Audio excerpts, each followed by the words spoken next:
si buri mwanya wose umuntu aba akeneye kuba mu rukundo, si buri mwanya wose umuntu aba akeneye kugira umuntu bakundana.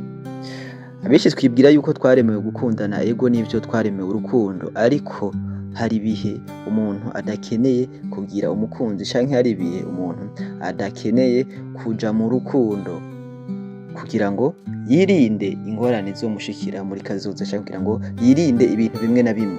Uyu munsi rero kuri G4G tugiye kukubwira ibintu bitanu canke ibihe bitanu udakeneye kuja mu rukundo. Niba wisanga uri mw'ibi bihe canke niba wisanga aha hantu, ntuzoba ukeneye kuja mu rukundo, ahubwo uzoba ukeneye kubanza gukemura ibibazo vya mbere, hanyuma ubone kuja mu rukundo, kuko akenshi urukundo rwama ruza nk'inyongera muri ubu buzima. Niyo mpamvu Imana yaremye Adamu amaze gukora akazi kiwe akita amazina ibikoko vyose vyo mw'isi, hama Imana imaze kubona yahejeje akazi, imwongera umugore, imwongera urukundo. Ni ukuvuga ngo urukundo ni inyongera. So ngiye kukubwira ibintu bitanu, ariko banza urabe ko wakoze subscribe. Barakoze subscribe, banza urabe yuko waduhaye like, nako karadufasha cyane. Ikaze. Igihe ca mbere rero udakwiye kuja mu rukundo ni mu gihe wewe mugabo wisanze uri umukene canke uri mu bukene. Iki si igihe ciza na gato co gukundana, canke si igihe ciza na gato co kuja mu rukundo, kubera yuko aha hantu uzoba uriko uriyahura ubona, kuko uzogira ubukene, utegwe stress n'ubukene, hanyuma uwo mukundana nawe gutere stress, usange wo kwiyahura, usange uvuga ati ubuzima bimeze gute ko ntariko ndabibona neza. Mu bisanzwe ntushobora kuba romantike shonje, ivyo bintu bibaho. Akenshi tuvuga ngo apfa kuba gusa yankunze naho mba ataco mfise, ndagira gute ndamukunda. Yego uramukunda, uzora uriya mukobwa mwiza akundanye n'umusore araho, umusore atakintu afise, akenshi birangira uriya mukobwa atwawe n'umuntu yarondeye afise. Kanatsinda mu Kirundi barakunda guca umugani ngo ukurusha ibijumbu agutwara imbwa. Rero nimba wisanze kiri mu bukene, utaritora, utaramenya aho uhagaze, utaramenya ubuzima bwawe yo butera buja, ntiwishore mu bintu vy'inkundo. Ibi bintu si ivyawe, kuko ibi bintu birasaba kubanza kwitora, hanyuma ukabona kubijamwo. Hama ikindi kintu, urukundo no gutanga. Nico gituma bavuga ngo kubw'urukundo Imana yakunze abari mw'isi, yatanze umwana wayo w'ikinege. Nimba nawe uri mu rukundo ataco ufise utanga, uzokwamuboneka yuko udakunda, uzokwamuboneka yuko uwo muntu utamukunda, kuko ntaco ufise umuha. Ushobora kumubwira ngo naguhaye umutima ntibawurya. Umutima mu bifadika ntufadika, iyo umutima nisiga bwenge. Rero mu gihe ataco ufise utanga, si vyiza kuja mu rukundo.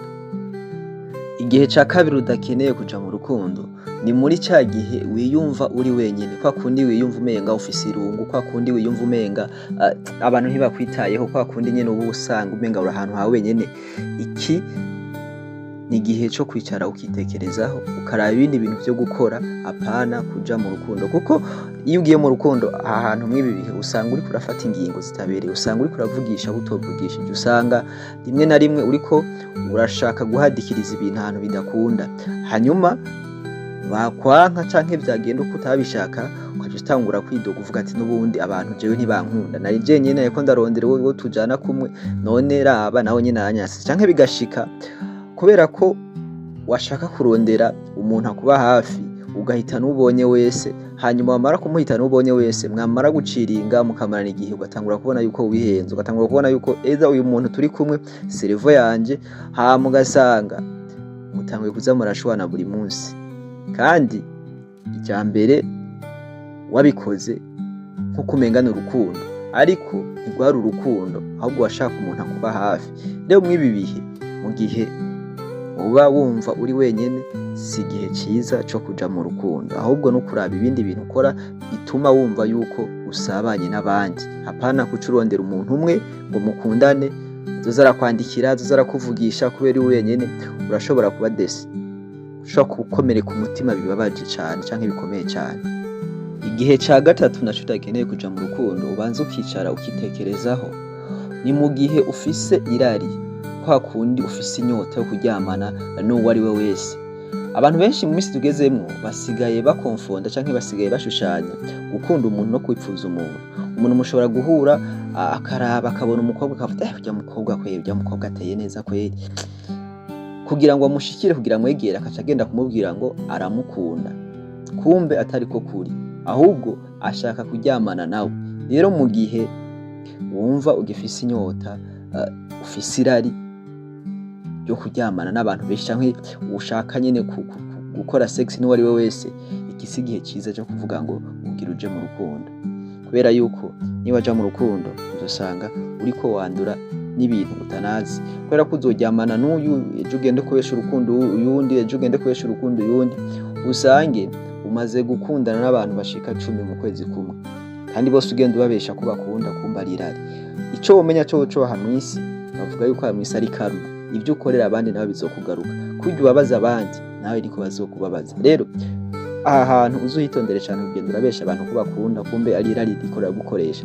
Buriya umugabo akoreshwa n'irari, umugabo atagira ijambo, n'abantu ntibamwubaha kubera bazi yuko amajambo aza kuvuga uno munsi ejo ashobora kuyahindukiza kubera hari ibyo yipfuza ku muntu. So, iki rero ni igihe cyiza cyo kwicara ukitekerezaho, ibyo bintu bikabanza bikakuvamwo, ukinjira mu bintu uri seriye, atari uko ushaka kuryamana n'umuntu.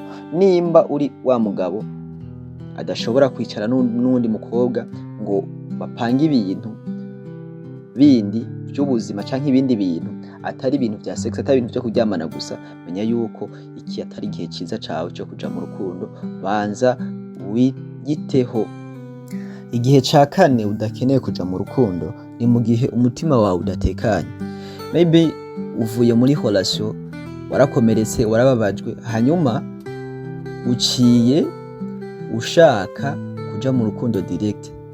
Kijya gihe ntaba ari wewe, ahubwo aba ari ibishobisho bikwira gukoresha kugira ngo uriya muntu mwahora mukundana ngo umubabaze, abone yuko warose uwundi.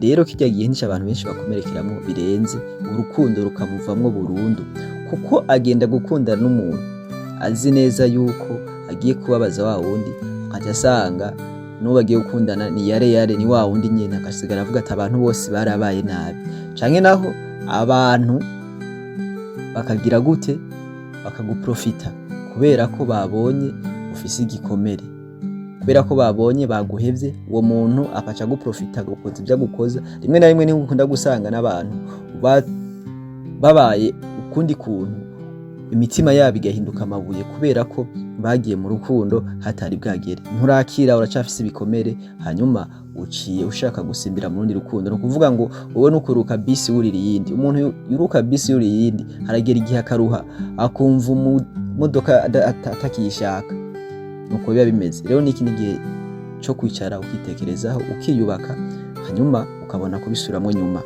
Igihe ca gatanu udakeneye kuja mu rukundo ni ca gihe uba wumva umenga urasuzuguritse, wumva umenga abantu ntibakubaha, ukaca ushaka gukundana n'umukobwa akaze canke n'umuhungu arenze kugira ngo uze kwemeza abantu muri kumwe. Akenshi iyo umuntu mukundana abibonye ibi bintu, canke iyo ugiye kurondera umuntu akabona ko ari ikintu nyene ushaka, aguhindura igikoresho ciwe, kuko abazi neza yuko atahuja, abazi neza yuko utamuheba. Ukaca usanga wewe wahindutse igikoresho ciwe, igikoropesho ciwe, kubera ko yamaze kubona neza yuko wewe waje kugira mukundane atari uko umukunda, ahubwo ari uko ushaka ko abantu bakwemera. Kandi akenshi abantu nk'aba bakunda kwisanga mu mutego w'abandi bantu, ugasanga yaramukoresheje imyaka 2, 3, 4, amujya utwiwe, amukoze ibyo ashaka byose, hanyuma araguhevye. Kandi baruzi neza yuko uri mu rukundo kugira ngo wemeze abantu.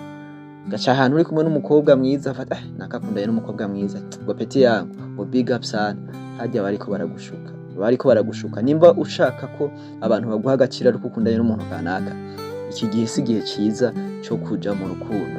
Bireke bivemwo, urondera agaciro kawe mu bindi, hanyuma urukundo ruzoza ari inyongera. Kandi ni waronka agaciro kawe, n'uriya muntu azoza kugukunda akuzi neza, zikura umuntu agaciro mu bandi. Mwakoze kumviza iki kiganiro, je wumva ni Jeffrey G. Nimba iki kiganiro cyo kigufashije cyangwa cyo kunze mu iki kiganiro, gende muri commentaire usigire utuntu turiro. Murakoze cyane.